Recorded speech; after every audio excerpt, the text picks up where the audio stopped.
Hello and welcome back to the Edain mod, and this is the final overview for the Edain mod, the Kingdom of Arnor, which is, for those that don't already know, a sub-faction of Gondor. And the only way to get this faction is to play as Gondor on a map that either starts with Arnor in its name, or a place such as Cardoon, Fornost, and any area in Arnor is where you will play as Arnor instead of Gondor.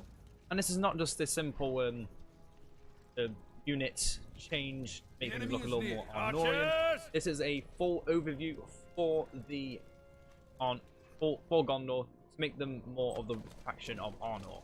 Obviously, there are some resemblances in their Arnor buildings, such as the blacksmiths, townhouses, etc., etc. But the units are very, very different. I say very different, but the three basic units, the swordsman, spearmen, and the archers, are exactly the same as their Gondorian forms, but just look a lot nicer in my opinion. The Arnor units do look so much nicer than the Gondorian units in my honest opinion. But you can see they have exactly the same abilities. They have the shield wall formation, the porcupine formation, and the loose formations. However, next, cavalry, which again is exactly the same. The battle formation, though, is different, I believe, where they have a bonus against them. Their bonus is armor against swords and spears, but with less speed. I believe that is different than the line formation, whatever it's called, for the Gondor Knights. I may be wrong on We'll claim this area. But when we come to their second tier, the veteran units, you can already see we don't have the Tower Guard anymore. Instead, we have the Guardians of Arnor. They have the same square shield wall formation as the basic swordsman, but of course they have beautiful shields showing the scepter of Arnor along with the ring of Barrage here. Line it up, men! But apart from that, they do have one final ability when they reach level 5, Noble Courage. The first under the King's banner were a source of inspiration and courage. Allies in the Pacific Guardians of Arnor gain experience more rapidly. So this is a very niche ability when you see it from this approach, but when you look at your elites, you start to think, okay, getting those extra levels is really important, and having these guardians out. But you can also make them cheaper with the townhouses. If you do focus around the townhouses, it is very good to have these in large numbers. Keep together. Then we come to our Unity. Obviously, unlike the Rangers of Filion, they don't solve the unexpected salvo. Instead, they can choose Barrage Guards or the Faithful of Arnor. And fortunately, this top one, not until our hero Arnor chooses the path of the Edain.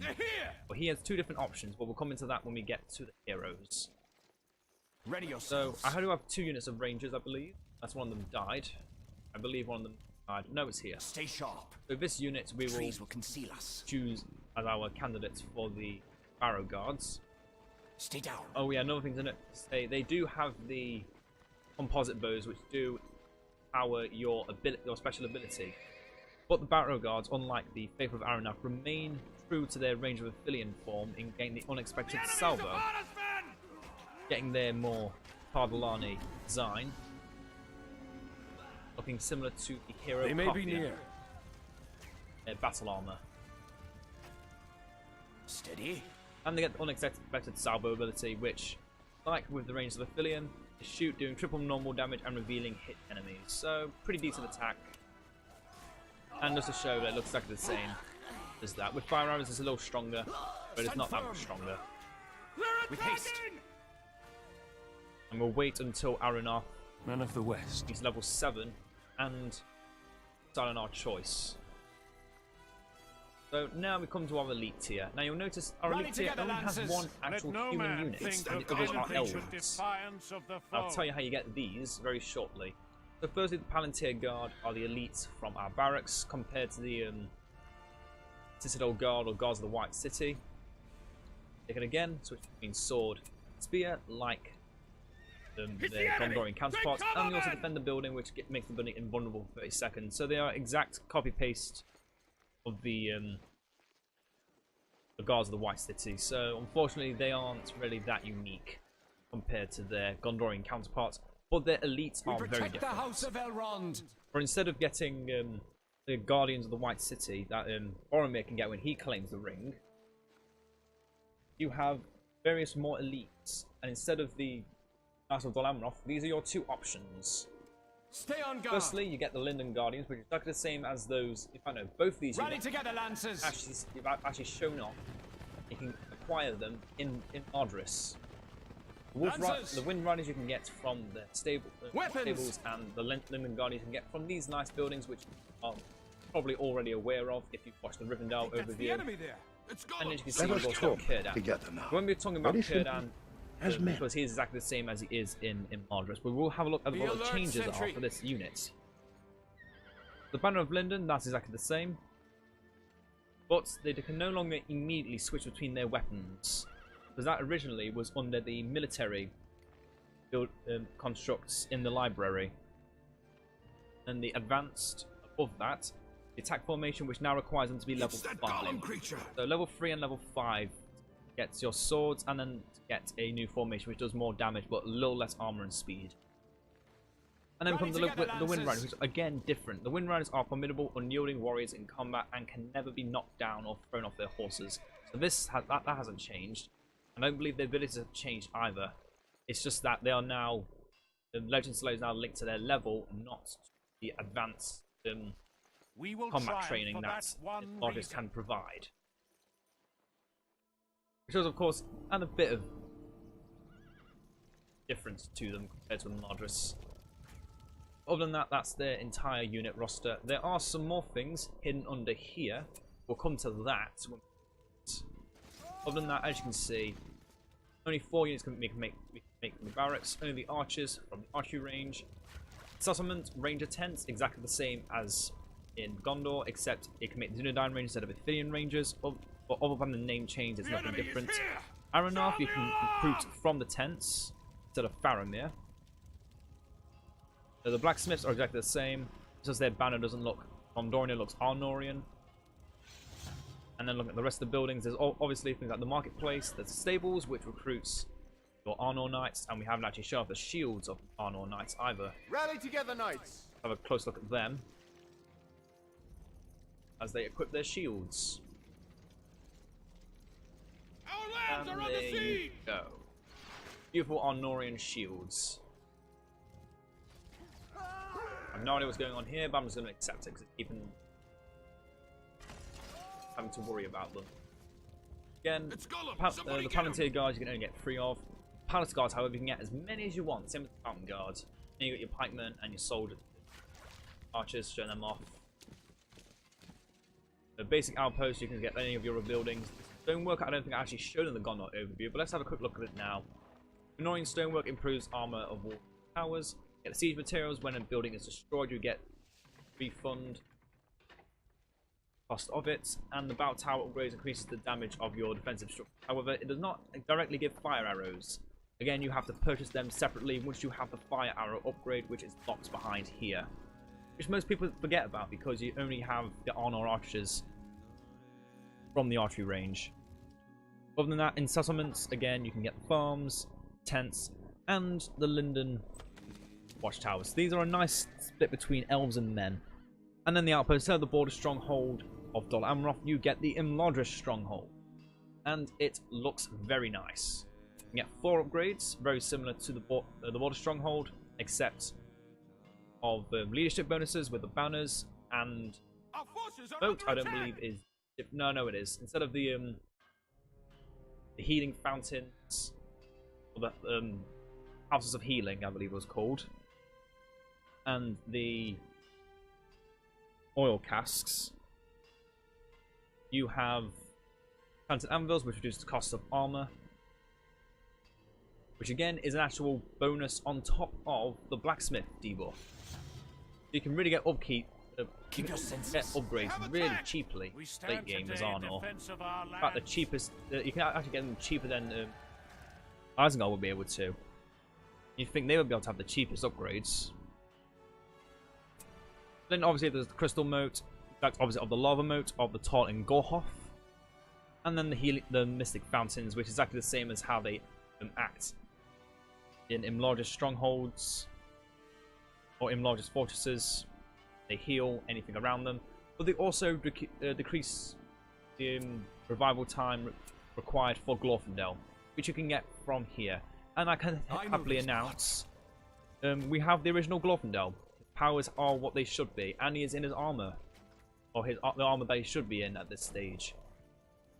And I can also answer the fact, answer why, is because the campaign, when you install the BFM2 campaign link patch, it actually changes Glorfindel to his campaign state. Evil has spread across these lands. And it also changes the Angmar powers to give the a wolf lair or a warg lair, I can't remember what they're called, and it removes the Angmar stronghold of the Iron Crown, which was quintessential to showing off. Why I got rid of it before I showed off the Angmar campaign. Up here you can get your 3 Glorfindel Wind Riders. You get 3 Linden Guardians, Ardris. Rangers don't have any requirements on them. But apart from that, now we are looking at powers. So already you can see some differences in powers. Some just look different. Some actually are different. So let's go for the ones that are exactly the same. Healing of the Old. Exactly the same as the Athelas heal, or whether it's I think it's Hands of Healing of Aragorn. Picture is exactly the same, looks different. The Architecture of Arnor is just the Architecture of Gondor, and the Horns of Arnor, Horns of Gondor.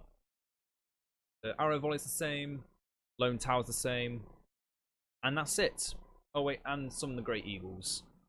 Other than that, you've got 1, 2, 3, 4, 5, 6 new powers out of 12. So half your powers are now different. So firstly, you've got the attachment from the Shire. You get Vanderus Took and some of his bowmen from the Shire. There's also Bloodline of Numenor, which is a passive power, which instead of the assistance in times of great need, I think, which was the one that made the single fires make more units. This one allows all troops to regen over time. So again, that Elven / Numenorian heritage.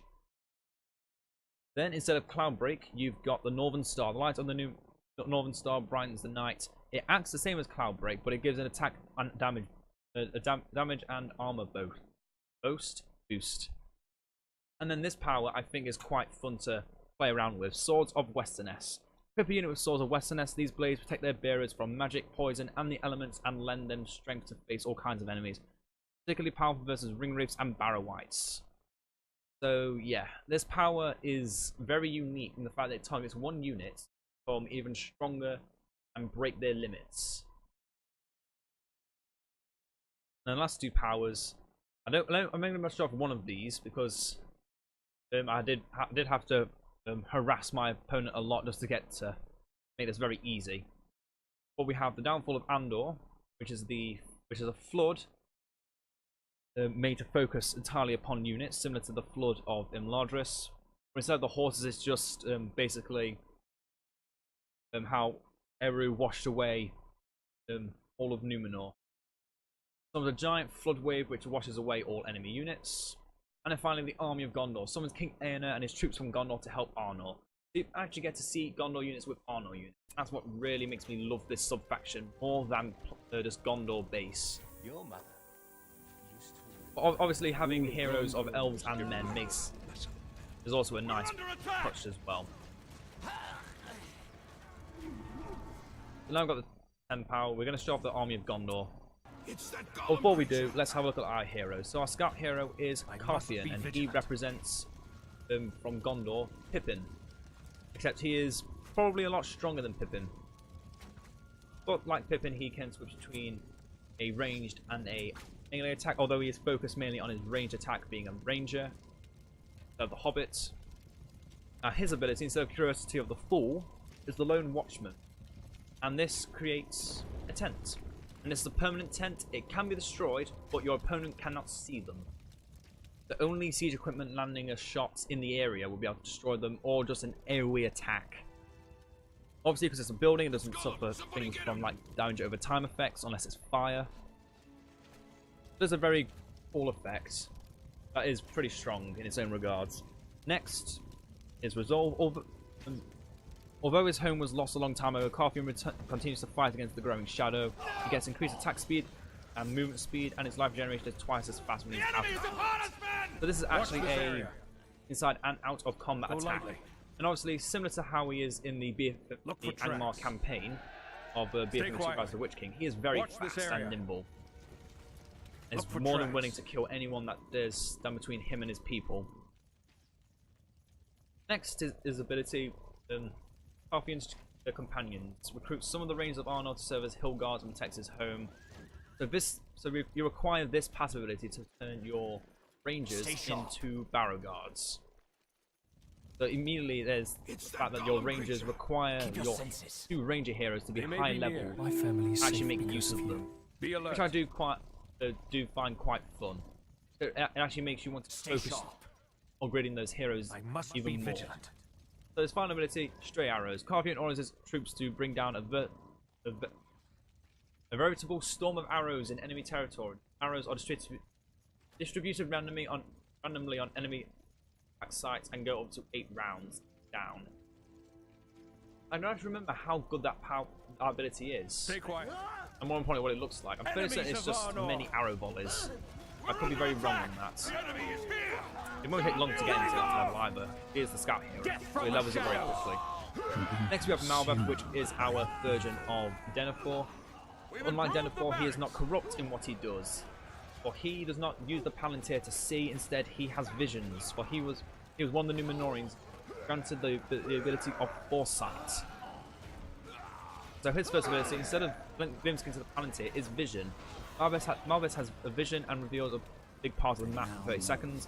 So that exactly the same as Denethor. Next is Economic Council. So instead of an evil form of Denethor saying, "F you, give me all your money," it's saying, "Oh no, there's a big winter coming because we're in Arnor and there's a lot of winter here. You will never be free. Prepare everyone. Stop making money from this area, otherwise you're going to lose a lot of your crops."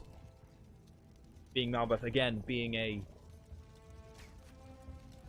human able to see the future. Next is Prophecy. Malbeth shares his knowledge about the future with an arbitrary hero. The designated hero and all of his ally heroes and units in the city now earn experience 50% faster. It can only be done on heroes that Arnor can recruit. That is actually all of our heroes. The walls aren't keeping them out. But it does mean the ability can't be used on other factions or other allies. If you were like playing a 2v2, if you were like with Mordor, for example, you can't do it on a Mordor hero. But Arnor and Arnor together, you could do it on another Arnor hero. Next is Strategic Council. Malbeth foresees the enemy's strategy and instructs Arnor generals on how to counter them. First seconds, all leaderships on the map will be deactivated.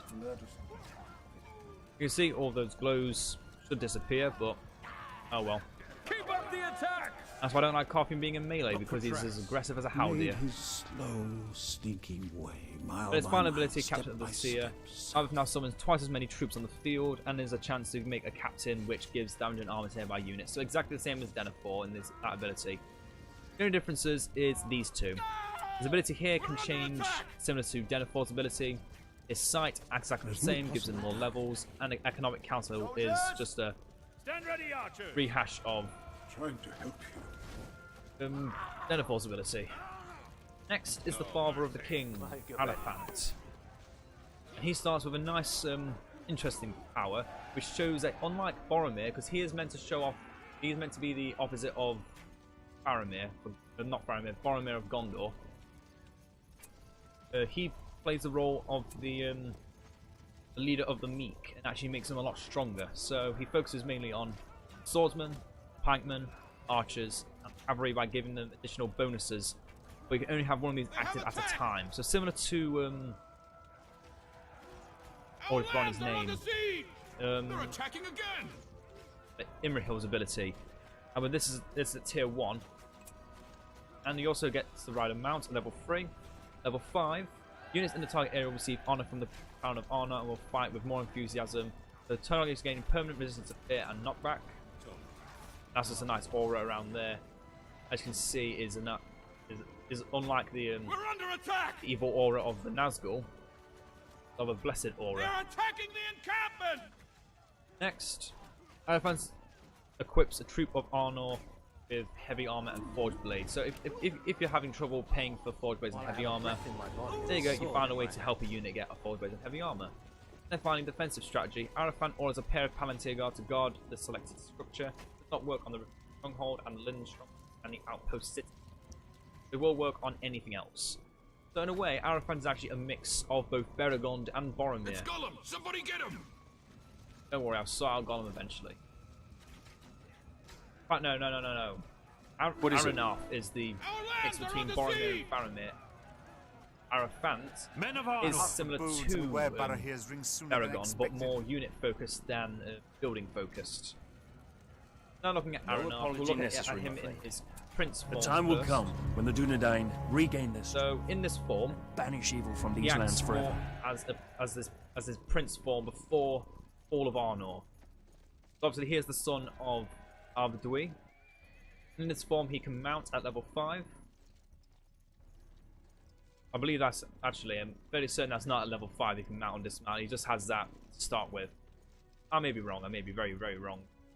But next he has Hope of the Kingdom. The prince personifies the hope that remains in Arnor. Heroes in his vicinity gain increased attack and armor. And then at level 5, Aranar attacks much faster. For a short time is faster and attacks with increased speed. And then his last power is Heir to the Throne of Arnor. This ability allows him to remain as either the prince or the ranger. And this gets rid of these two powers and changes them with two new powers that are a lot stronger. One of them I believe is his passive becoming better. But because I want to show off the second form of the rangers, we are going to show off his ranger form. The servants of evil have ravished our people, his bow, and this once proud Kingdom of Arnor. He's got a cripple shot, which is it causes high damage to target and makes it run away in fear. So unlike Flirts, which is focused on killing a hero, Aranarth is focused on just focusing giant beasts. Because I'm fairly certain you can't make a hero run in fear, although I've never really tried it. Next is Deadly Sniper. You may think this is a trained ally because of how it looks, but nope. He shoots 100 times faster, 100% faster, sorry, and has more damage, but only used with the bow. And now finally, let's have a look at when he becomes a chieftain of the Dunedain. But already, now he's the chieftain, our rangers now pick the form of the Faithful of Aranarth. And now they have the harassing fire ability, which is exactly what it should be. Oh no, it's different. Oh, that's even stronger than it was before. Because not only that is actually how it works. Because not only are they attacking in that area, which I believe does a bit of damage, then the AoE of that may have been a texture glitch. I'm not sure. You tell me if it was or not. Those I do.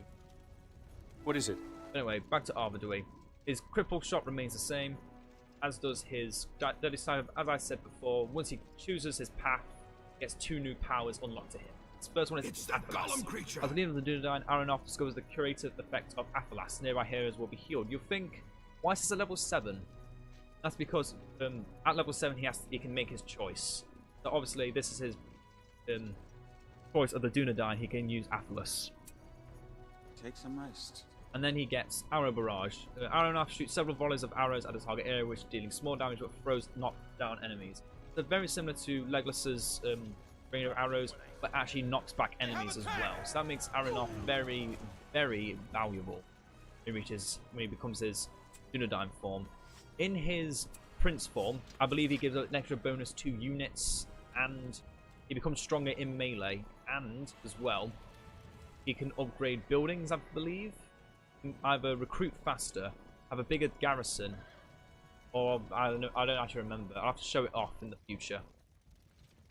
But yeah, in Arnor, you have a lot of variance with your later heroes. Obviously, Aranarth can choose which form he picks, but also, similar to Gondor, you have several choices. You actually have only 2 choices, because Gandalf cannot become Gandalf the White in Arnor. Instead of Gandalf the White, you get the detachment from the Shire. Obviously, don't be discouraged because Gandalf can't become the Challenge Master. He is still very powerful in his evil form, but he is obviously also a detriment to your own units. does friendly damage as well. He does also become stronger, which is another thing to... But Arvedui, unlike Boromir, when he claims a ring, he does not slowly deteriorate over time. He becomes... You will never be. It's actually hard to explain what he becomes before we do anything like that. Gandalf remains the same as he is. No differences. What he is. We're not going to show off this Gandalf form, because I'm fairly certain we can show that off in the future. I want to show off Arvedui because he is unique to only Arnor, unlike Gandalf. So his first ability, the last king of Arnor, Arvedui has an indomitable will and will never surrender, even if his kingdom is doomed. The less life points he has, the more armor he gets and causes less damage. So he gets more armor. He gets double the armor of. The farms are under attack. Double than what armor he loses, how much health he has left. And nearby allies will be inspired and gain increased armor and spear resistance if Arvedui is full health. So obviously, being the king, I want to keep him in the back line to help make everyone stronger. But in time of great need, he will come out and attack his foes directly. Level 3 power, Bulwark.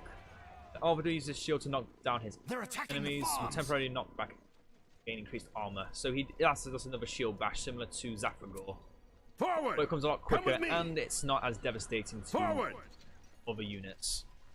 Next is diplomatic relations. In foresight of the growing shadow that is threatening his kingdom, the King of Arnor sends requests for help to his old allies. All units and heroes of settlements, buildings are 30% cheaper as long as Arvedui is on the battlefield.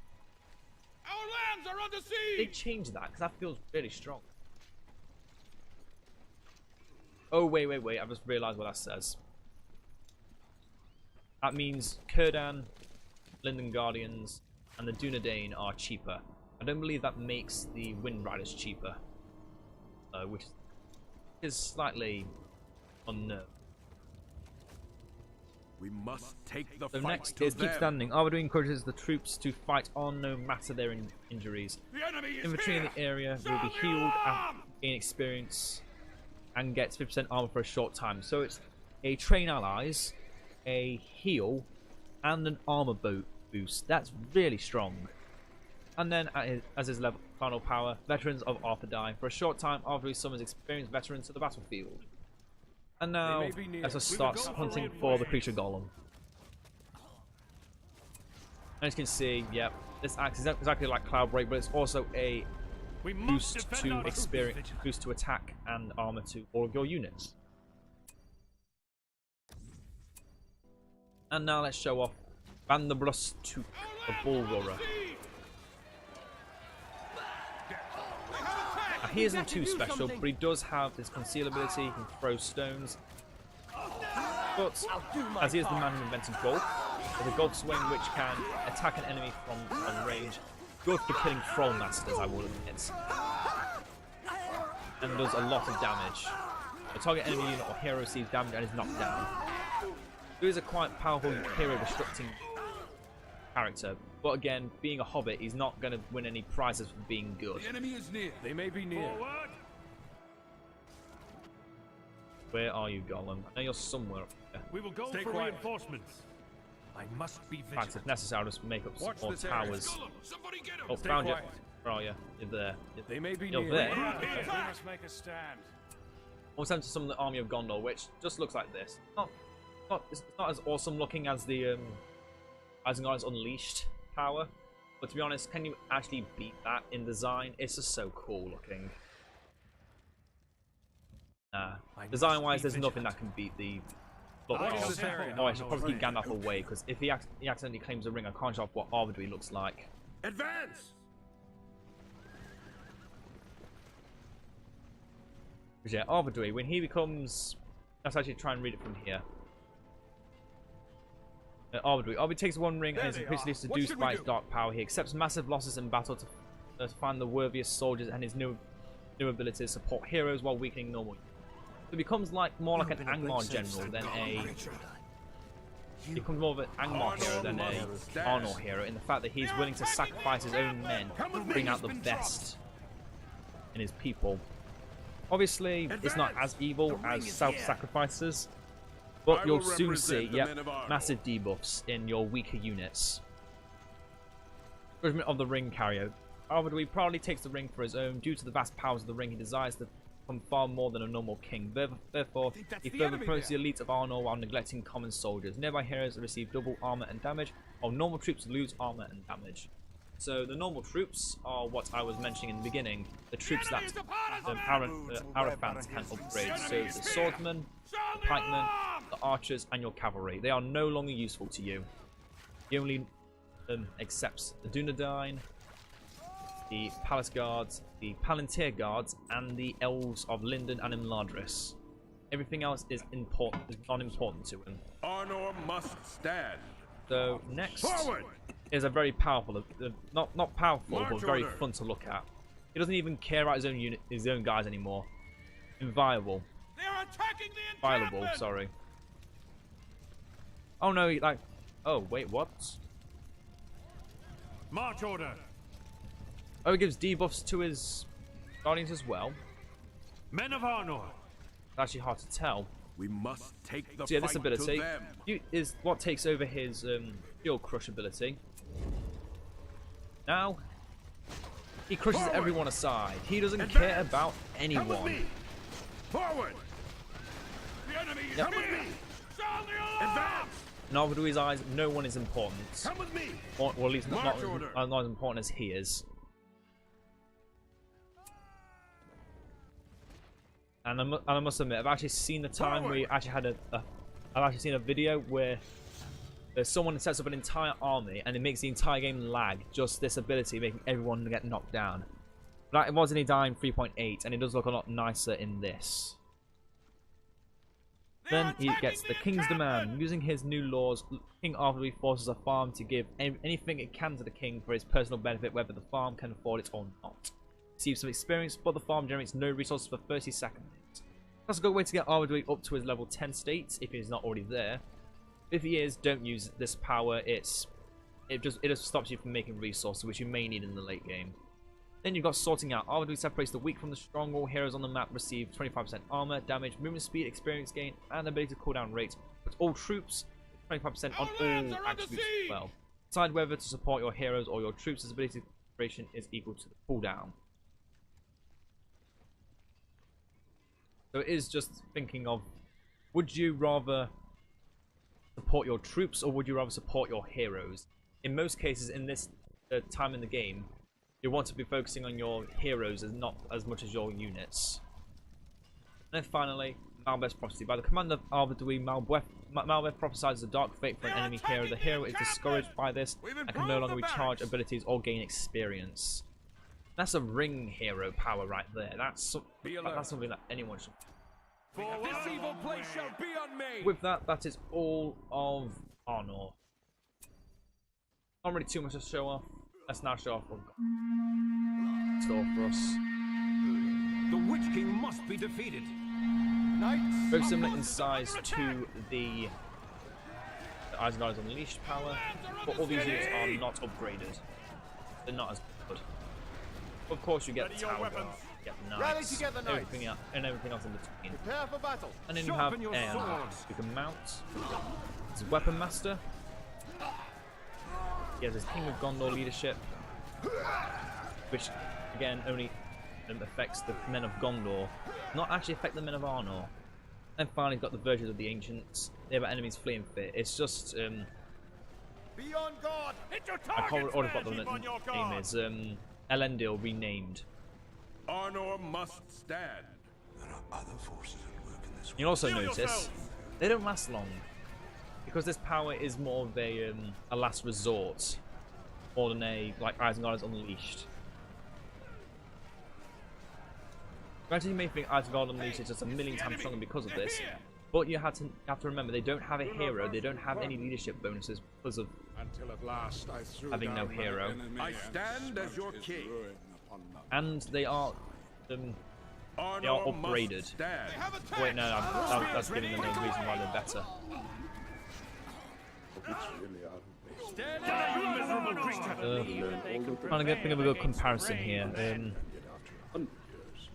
Between Isengard Unleashed and the Army of Gondor. I guess the way they could buff the Army of Gondor is upgrade the units. But obviously, they still have the hero. Okay, so let's show off what this power does. First one, it is just an arrow volley.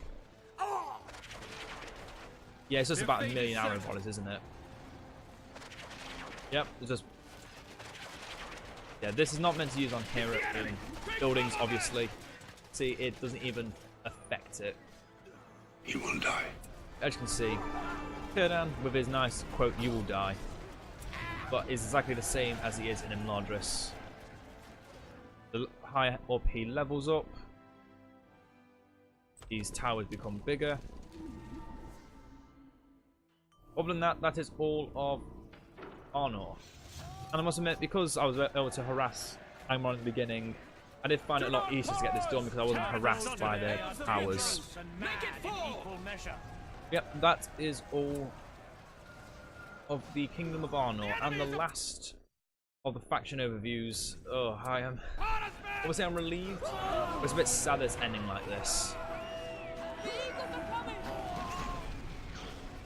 So I will be doing a more in-depth hero overview so we can, so I can show off better all the powers of the heroes, because obviously some of them I didn't show off, and so on and so on.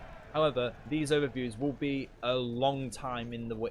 They'll be a long time away, because as I've already said, I've now got a job, and I want to focus on that as possible.